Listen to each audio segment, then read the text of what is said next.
अब रही बात वेस्टर्न कंट्रीज में, जो दुनिया में बहुत सारे ऐसे लोग भगवान को मानते ही नहीं है, अब देखना फिर भी उनका जीवन इतना फ्लरिश क्यों हो रहा है, ये क्वेश्चन बहुत सारे लोगों का रहता है ना।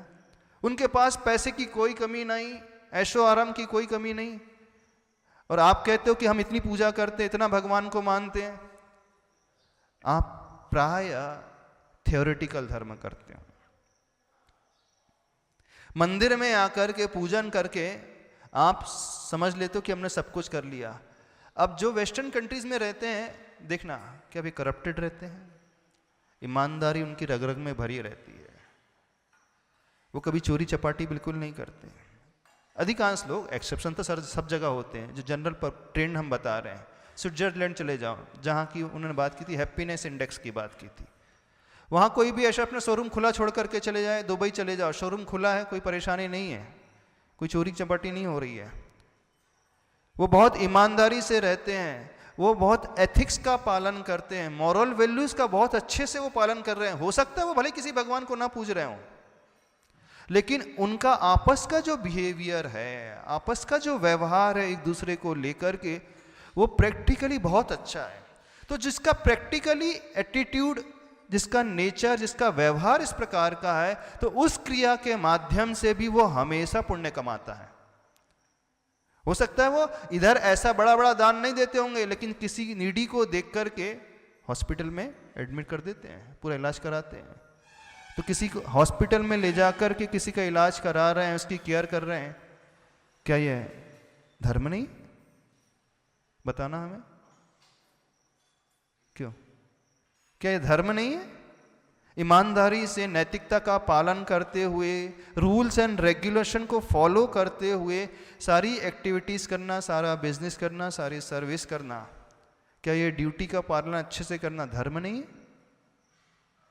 हाँ महाराज जी, तो कोई महाराज जी माता जी लोग ऐसे धर्म का प्रमोशन क्यों नहीं करते? क्या यही जो आप बोल रहे प्रैक्टिकल धर्म का क्यों नहीं करते? महाराज जी, हमने पूजन करने का पर्पस क्या है? पूजन करने का पर्पस पूजा करना है ही नहीं। तो ये एम दर्शन करने का पर्पस दर्शन करना है ही नहीं। आरती उतारने का, अभिषेक करने का पर्पस आरती उतारना, अभिषेक करना है ही नहीं भगवान की। क्योंकि भगवान की आरती उतार करके क्या मिलेगा भगवान को? भगवान तो कृतकृत्य हो चुके हैं, ये पर्पस है ही नहीं। पर्पस जो होता है, इनके पास आकर के जब पूजा व्यक्ति करता है तो इनसे कुछ सीख करके जाता है कि मुझे अपने जीवन को इस प्रकार का बनाना है। यहां से जब मंदिर से लौट करके जाता है तो एक बदला हुआ उसका रूप होता है, उसका एटीट्यूड बदला हुआ होता है, उसका नेचर बदला हुआ होता है, उसकी कषाएं कंट्रोल हो जाती हैं, यानी वो पूरी मॉरल वैल्यूज को बहुत अच्छे से फॉलो करने लगता है। यहां से जाने के बाद उसका आपस का व्यवहार जिन लोगों के साथ, सोसाइटी में जिन लोगों के साथ रहता है, वो बहुत अच्छा हो जाता है। किसी नीडी को देखता है तो उसका हृदय जो है दया से, अनुकंपा से, ग्रेस से भर उठता है, करुणा से भर उठता है। वो भी रोता है कि नहीं, इसको भी बहुत कष्ट मुझे दूर करना चाहिए। जैसे हाँ। हम मंगलाष्टक रोज पढ़ते हैं, अड़मोकार मंत्र रोज पढ़ते हैं, हाँ। तो ये पर्पस भी रोज लोगों को याद दिलाना चाहिए कि हाँ, अपना धर्म का पर्पस तो ये है, भूलना नहीं। पर्पस तो यही होता है, नमोकार मंत्र की जाप का भी पर्पस यही होता है। पर्पस कभी प्रवचन वगैरह में मैंने तो नहीं सुना कि। अच्छा, प्रवचन आपने सुने कितने? कुछ भी, जितना भी सुना महाराज जी, हाँ। उसमें डिस्कशन तो नहीं होता हमेशा। कैसे नहीं होता? हम तो अपने प्रवचन में हमेशा यही कहते हैं, इसके अलावा हम तो कुछ कहते ही नहीं। पर्पस करना, पर्पस अपने आप भगवान के पास आना है ही नहीं, उद्देश्य है ही नहीं। उद्देश्य अभिषेक पूजन होता ही नहीं। उद्देश्य होता है इनको देख करके, जब इस प्रतिमा को हम देखते हैं, अब क्यों आवश्यकता हो गई कि उस प्रतिमा को स्थापना की, उस भगवान की स्थापना की? इसलिए आवश्यकता होगी, जैसे ही हम उसके रूप को देखते हैं, अंदर से हमें एक ऐसी प्रेरणा मिलती, नहीं ऐसे ये पार्श्वनाथ अथवा ये महावीर प्रभु हैं, इन्होंने अपने जीवन में अहिंसा के लिए, करुणा के लिए, जीवों के लिए इतना अच्छा कार्य किया, इन्हें देख करके मुझे प्रेरणा मिलती, नहीं मैं भी अपने जीवन को ऐसा बनाऊंगा। इसलिए उनकी आवश्यकता है, बाकी और किसी लिए आवश्यकता नहीं है। नहीं तो पत्थर है, इसके अलावा है क्या वो? महाराज जी, आपने अभी किसी के इलाज की बात करी कि वहाँ कोई नीडी होता है तो उसका इलाज करवा देते हैं। हाँ। ऐसा अपने यहाँ नहीं होता है। कैसे नहीं होता है? मतलब क्या चैरिटेबल महाराज जी, इंस्टीट्यूशन, माता जी लोगों के द्वारा चैरिटेबल इंस्टीट्यूशन नहीं होती हैं, चैरिटेबल ट्रस्ट Institution नहीं होती होते है हैं, महाराज जी, लेकिन चैरिटेबल हॉस्पिटल्स नहीं होते हैं? होते हैं, लेकिन उनका रेशियो तो बहुत 95% दान मंदिरों में आता है, बाकी 5% में एजुकेशन और ये सब आ जाता है, तो इनका ratio यदि चेंज- ऐसा है तो ये कमी है अपनी। तो इसको एड्रेस करने के लिए क्या कर रहे हैं आप लोग? इसको हैंडल करने के लिए थियोरेटिकल के साथ साथ प्रैक्टिकल दोनों चीज होना चाहिए धर्म में, बैलेंस बना करके चलो ना।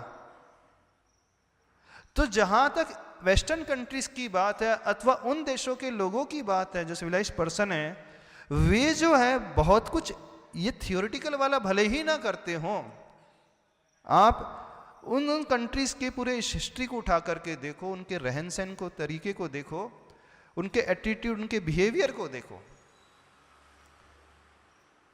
और यहां इंडिया में देख लो तो इंडिया में अधिकांश लोगों की जो धारणा है वह सिर्फ मंदिर तक जाकर के कुछ चढ़ाने की रह गई है, उसके अलावा कुछ नहीं, बोले हमारा काम पूरा हो गया। ये सब थ्योरी पढ़ने तक की रह गई, इससे ज्यादा कुछ नहीं हुआ। महाराज जी, जैसे अभी पर्यूषण में अपने तत्वार सूत्र का वाचन किया, अभी तो अपन, हाँ तो ये तो बहुत बात की बात होगी, पहले बेसिक चीज तो अपन क्लियर करें। हाँ, तो बेसिक्स से क्लियर होना ही चाहिए, बिना बेसिक्स के तो कुछ होता ही नहीं है। वही क्लियर नहीं हो पा रही है। तो उसी को तो क्लियर करने अपन बैठे हैं। अपन किस लिए यहाँ पर बैठे हैं? उसकी क्लासेस होनी चाहिए ना, कि इसी ये इस क्लियर करने तो अपन यहाँ पर बैठे हैं कि प्रैक्टिकल जो धर्म होता है वो एक्टिविटी भीतर उतर करके आना चाहिए, उस एक्टिविटी के माध्यम से पुण्य कर्म आता है। मेन चीज, यदि हम इनसे, इन भगवान के पास आकर के यह नहीं सीखे तो फिर हमने इसे पत्थर के अलावा कुछ नहीं माना। इस बात को समझना। फिर जो लोग एक्सक्यूजेस देते हैं, ये तो पत्थर को पूज रहे हो, पत्थर को पूजने से क्या मिलेगा, पत्थर के ऊपर जल डालने से क्या मिलेगा? हाँ, बिल्कुल कुछ नहीं मिलेगा, लेकिन जो सही तरीका लेकर के आता उसे पत्थर के ऊपर जल डालने से भी बहुत कुछ मिलता है। क्या मिलता है? किसी ने उस दिन क्वेश्चन किया था, जब कर्म ही हमें सब कुछ दे रहा है, कर्म ही हमारी पूजा है, कर्म ही हमारा मंदिर है, तो इस मंदिर में मूर्ति की क्या आवश्यकता हो गई? है ना? ये क्वेश्चन तो उठता है कि नहीं उठता? उठता है ना? तो उठता है कि नहीं बताओ? डिस्कशन कर चुके महाराज जी इसके बारे। नहीं, इसकी आवश्यकता क्या है? इसकी आवश्यकता इसलिए है क्योंकि ये पूरी की पूरा एनर्जाइज्ड होती है। इसके ऊपर से जब आप जल धारोगे, वह अभिषेक आदि का जो जल है वो इस प्रकार का पावरफुल एनर्जी वाले हो जाता है, और उस एनर्जी को प्राप्त यहाँ पे किया जाता है इस दृष्टि से। यानी दूसरा जो एस्पेक्ट है, ये वाला भी एस्पेक्ट है, और एक एस्पेक्ट है इस प्रतिमा के दर्शन से, इन प्रभु के दर्शन से हमें वो शिक्षा मिलती कि नहीं, मुझे भी अपने जीवन को इस प्रकार से बनाना है। इसलिए अब रही बात, दुनिया में बहुत सारी ऐसी कंट्रीज है जो इसको नहीं मानते, फिर भी वो दूसरे एस्पेक्ट्स को मानते हैं कि मुझे अपना जीवन अच्छा बनाना है। वो ह्यूमन सर्विसेज में चले जाते हैं, ह्यूमन वेलफेयर में चले जाएंगे, सोशल वेलफेयर में बहुत अच्छे से कार्य करते हैं वो लोग। कहाँ नहीं करते? टेम्पल में आना, अभिषेक करना, पूजन करना, व्रत उपवास करना, दान देना, थोड़ा यानी नाम के लिए, ये सब अलग चीज है, लेकिन इन सब का जो पर्पज है हमारे लाइफ में, वो मॉरल एथिक्स जो है उभर करके आना चाहिए। ये उभर करके आ रहा है तो समझना धर्म है। अब तोता भी राम राम राम राम की जाप दे रहा है, उससे क्या हो रहा है? आप भी नमोकार नमोकार नमोरियंतरम नमोरियंतरम पढ़ रहे हो, तो महावीर की जय महावीर की जय बोल रहे हो, उससे क्या हो रहा है? हाँ, जय बोलने के पश्चात जो एक एनर्जी मिली और उसने अपने जीवन में रूपांतरण किया, परिवर्तन लाया, तब ये हमारे लिए इफेक्टिव साबित हो जाएंगे, अदरवाइज नहीं हो रहे। तो वो मॉरल एथिक्स का जो फॉलो करता है व्यक्ति, उससे जो पुण्य कर्म आता है, वह पुण्य कर्म जो है उसका फल उस व्यक्ति को सारी फैसिलिटीज देता है, पैसा देता है, धन देता है। इस बात को समझना। महाराज जी, पाप और पुण्य तो फिर सिर्फ डिस्कशन के टॉपिक्स रह गए हैं। अभी मोटे मोटे समझ ले, मतलब पुण्य का मतलब अच्छी एक्टिविटीज, हाँ। और पाप का मतलब है जो बुरी एक्टिविटीज। बुरी एक्टिविटीज किसी को हर्ट करना, फिजिकली, वर्बली, मेंटली किसी को कष्ट पहुंचा देना, हमारे व्यवहार से, हमारे बोलचाल से, हमारे रहन सहन से, हमारे खान पीन से, हमारी सोच से, ये सारे की सारी जो हो रही हैं, जो किसी को भी हर्ट कर रही हैं, दुख पहुंचा रही हैं, कष्ट पहुंचा रही हैं, ये सारे के सारे जो बुरे कर्म माने जाते हैं, उसे ही पाप कहा है। और ये भी एक और चीज़ ये भी है कि महाराज श्री पाप और पुण्य के बारे में आज हम यहाँ बैठ के डिस्कस कर रहे हैं। Most of the majority of the people don't know कि क्या इसका मतलब इफेक्ट हो सकता है आगे जाके। तो लोग तो अपनी ज़िंदगी बिना पाप पुण्य के करके जीते जा रहे हैं महाराज श्री। हो सकता है व्यक्ति यह नॉमेनक्लेचर न जानता हो कि इसको पुण्य कहते हैं, इसको पाप कहते हैं, लेकिन वो उसका मोरल वैल्यू जानता है कि मुझे अच्छा कार्य करना है, मुझे भले का कार्य करना है, मानव सेवा करना, वो इसे इस रूप में लेता है। तो कर्म ये नहीं देखता कि तुम पुण्य बोलते हो, पुण्य जानते हो तो मुझे आपके पास आना, नहीं, आपने किया क्या है उसके अनुसार कर्म आता है। और कर्म वो भेजने वाला कोई ऊपर वाला गॉड नहीं है, ये तो नेचुरल प्रोसेस है संसार में जो नेचर में अपने आप चल रहा है।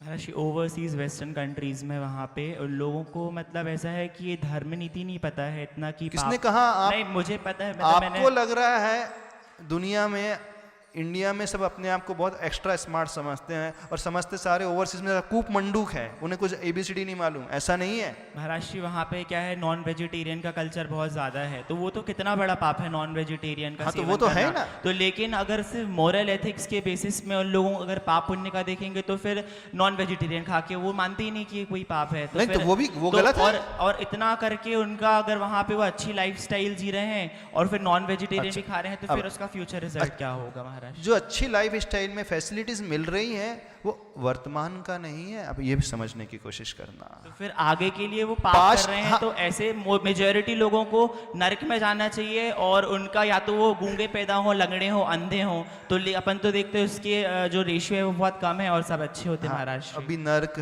स्वर्ग अपने डिस्कशन के टॉपिक बाद में रखेंगे, क्योंकि लोगों को यही विश्वास नहीं नर्क होता भी है कि नहीं, स्वर्ग होता भी है नहीं, कहाँ से आ गया नर्क, किसने देखा नर्क, किसने देखा स्वर्ग। अभी तो अपन जो प्रेजेंट दिखलाई दे रहा है पहले उसे हम समझ लें। मान लीजिए जैसे एग्जाम्पल हमने दिया था, आपको बहुत सारी धन संपदा पूर्व पुण्य के उदय से मिली और आज बैठे बैठे आप उसे खा रहे हो, कुछ भी यूज नहीं कर रहे हो, कोई भी बिजनेस नहीं करते हो, तो क्या होगा? धीरे धीरे वो समाप्त हो जाएगी, बैंक बैलेंस नील हो जाएगा। तो कोई कहे कि ये तो कुछ करता धरता ही नहीं है, न जॉब करता है न बिजनेस करता है, सिर्फ ऐशो आराम में ही पैसा लौटाते रहता है, फिर भी ये भी गरीब नहीं हो रहा है। बोले गरीब इसलिए नहीं हो रहा है कि इसके बाप दादा जो है इतनी लंबी चौड़ी वसीयत छोड़ करके गए उसके लिए, वो उसे उड़ा रहा है बस। तो जो उसे वसीयत मिली है, विल मिली है उसे पूर्व पुण्य के उदय से, उसने पूर्व में कुछ किया था तो उसका फल उसे वर्तमान में मिला है। अब आज जो अच्छी एक्टिविटीज नहीं कर रहा है उसका फल उसे बाद में मिलेगा। वो कब तक नहीं मिलेगा? जब तक उसका बैलेंस नील नहीं हो जाता तब तक नहीं मिलेगा। गुरुर पुराण और भगवत गीता में ये कहा गया है कि नॉनवेज नहीं खाना चाहिए, ना ही किसी की हत्या करना चाहिए। हाँ। जैनिज्म भी इस चीज को एक्सेप्ट करता है। हाँ। फिर भी हिंदू माइथोलॉजी का ये पार्ट ना मान के बहुत से ऐसे हिंदूज हैं जो कि नॉन वेजिटेरियन का सेवन करते हैं। देखो, नहीं कौन- महाराज जी एक क्वेश्चन है ये, कौन ठीक क्या है? कर रहा है?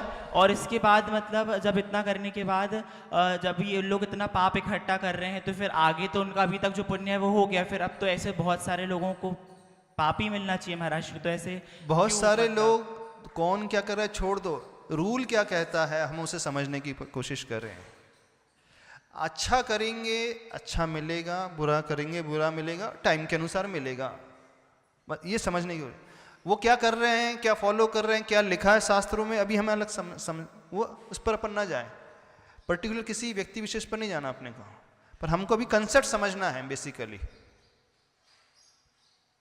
हाँ नमोस्तु महाराज जी। महाराज जी जैसे आपने अभी कहा कि अभिषेक और पूजा करना, उसके पीछे का मोटिव ये रहता है कि मोरालिटी को बढ़ाना अपने हिसाब से। तो फिर जो भी ये दान आता है, इतना सारा दान आता है, तो उनसे ज़्यादातर मंदिर ही क्यों बनते, इतने महंगे, इतने डायरेक्ट हॉस्पिटल? देखो ये क्वेश्चन अपन बाद में कर लेंगे। दान आता है, दान का भी मॉरलिटी यही, मॉरल वैल्यू यही है कि सबका अच्छा हो उसमें। तो मंदिर जो भी जैसे पंच कल्याणक हो गया उसमें इतनी बोली लगती है। हाँ। तो वो उन्हीं लोगों से अपन ये बोलो कि आप दान के लिए ये कहो तो 5 रुपये या 10 रुपये निकालते हैं। हाँ। लेकिन अगर वो ही उनसे कहो कि तुम्हें ये पात्र बना रहे 5 दिन के लिए, तो 5 करोड़ 10 करोड़ ये भी। अच्छा एक बात बताएं, आप रोज जो भोजन करते हो, दाल रोटी खाते हो, जब घर में शादी होती है तो इतना खर्चा क्यों करते हो? दाल रोटी क्यों नहीं खाते शादी मतलब के जो दिन भी में ये भी? दान आता है उसका देखो सही जगह यूज सुनो, नहीं होता है। शादी में इस कारण इतना खर्चा करते हो कि once in a time, life time ऐसे ओकेजन आते हैं। ऐसे ही जब व्यक्ति कुछ बड़े बड़े धार्मिक फेस्टिवल आते हैं उसमें जो बड़े बड़े पात्र बन करके रोल अदा करता है वो सोचता है कि लाइफ में एक ही बार मौका मिलेगा, इस कारण मैं बहुत अच्छे से करूं। संसार में जब विषय भोग करते हैं तो वो birthday party, new year party में खूब सेलिब्रेशन करते हो, खूब खर्चा करते हो ना, ऐसे ही वो धर्म के क्षेत्र में वो सेलिब्रेट करता है कि मौका मिल रहा है, बच्चे अच्छे से करूँगा, क्या बात है। हाँ वो अच्छा है, लेकिन उस पैसे का जो सही उपयोग नहीं हो पाता। किसने कहा नहीं होता जैसे सदुपयोग? कि अभी वो बना है अपना जैसे पूर्णायु। यहाँ पे दान आया तो उसका उपयोग हॉस्पिटल बनने में, पूर्णायु हॉस्पिटल में जाएगा। उसका उपयोग जय प्रतिभा स्कूल बिल्डिंग जो बनने में जाएगा, हो रहा है। अब जो लोग नहीं कर रहे हैं वो गलत कर रहे हैं, पर होना क्या चाहिए बात उसकी चल रही। हाँ नमस्ते महर्षि। महर्षि, जब आपका कहना है सोशल और मदद करना ही अच्छा है, ये सब चीजें इसको मदद करना ही अच्छा नहीं कह रहे हम, मतलब ही मत लगा ये दो भी उसमें। अच्छा है, हाँ मदद करना ये भी बहुत अच्छा है, कार्य है, मोटिव है। हॉस्पिटलाइज है, ये सब चीजें जो भी। तो महाराज जी आपने ये रास्ता क्यों चुना कि आप संत बने? आप भी तो महाराज जी हर चीज में एजुकेशन से लेके जो संत बनता है ना वो उससे ज्यादा दुनिया का हित कोई नहीं कर सकता। इस कारण यदि हमें संत नहीं बताएंगी कैसे चलना, कैसे उठना, कैसे बैठना, कैसे खाना, कैसे पीना, तो आप दुनिया को देख करके, अपने फ्रेंड संगत को देख करके उसी बहाव में बहते चले जाओगे, विषयों की चकाचौंध में बसते चले जाओगे, व्यसन में लिपटे होते जाओगे। एक संत यदि एक समाज में, एक देश को एक संत मिल जाता है तो उसके उपदेश को सुन करके लाखों नहीं करोड़ों लोग अपनी लाइफ स्टाइल को बदल लेते हैं। इससे बड़ा उपकार और कुछ नहीं हो सकता। नहीं महाराज जी, हमारी दृष्टि से आप बाहर रह के भी बहुत कुछ कर सकते थे लोग कल्याण के लिए। अच्छा, इतने सारे लोग समाज में रह रहे हैं, लाखों नहीं करोड़ों लोग रहे, उनको कितने लोग मानते हैं? चलो कल से तुम्हारे लिए यहाँ बैठा देते हैं, तुमको प्रवचन देना, सबको समझाना है, ऐसा करना, ऐसा नहीं करना है, साथ व्यसन नहीं करना चाहिए, भगवान का अभिषेक करना चाहिए, रोज दान देना चाहिए, गरीबों की सेवा करना चाहिए, मरीज का इलाज कराना चाहिए। कल से यहाँ बैठो, कितने लोग मानेंगे तुम्हारी बात? पूछ रहे सबसे, कितने लोग मानेंगे? सुनो प्रतीक, मानोगे कि नहीं मानोगे? नहीं, अभी क्लियर हो जाएगा। बिल्कुल नहीं मानेंगे। क्यों नहीं मानोगे? कारण क्योंकि ये भी हमारी जैसे। हाँ बस, इफेक्ट तब पड़ता है जब सामने वाली दुनिया देखती है कि जो व्यक्ति कह रहा है वो कर क्या रहा है। स्वयं खुद कुछ नहीं करता और उपदेश देता है तो उसकी कोई वैल्यू नहीं होती है। Action speaks louder than words. व्यक्ति का चरित्र जो होता है वो बहुत अच्छे तरीके से बोलने वाला होता है। यानी व्यक्ति जो कह रहा है स्वयं फॉलो करता है, जो स्वयं अच्छे से फॉलो करता है, वो न भी उपदेश दे, उसके दर्शन मात्र से, उसके सन्निकट आने मात्र से, उनकी सेवा मात्र से, उनके प्रवचन सुन करके, उनके रूप को देख करके ही व्यक्ति, समाज, देश के लोग बहुत कुछ सीख लेते हैं।